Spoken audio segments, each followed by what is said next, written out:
ya zanyi ne ni, ya zanyi ne ni in cire so daga cikin jikina, ya zanyi ne ni in cire so daga kogon zuciyata, daga kogon zuciyata.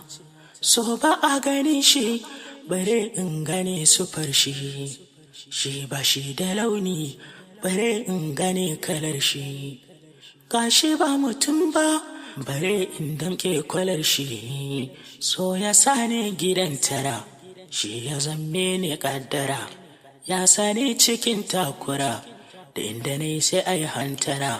Ka gani ko ina tafiya ina kama da mai gura-gura, a asilar so ne yanzu na gane, zafin so ya fi zafin ɗaurin mari. Yanzu na gane raunin so ya fi raunin harbin kwari. Yanzu na gane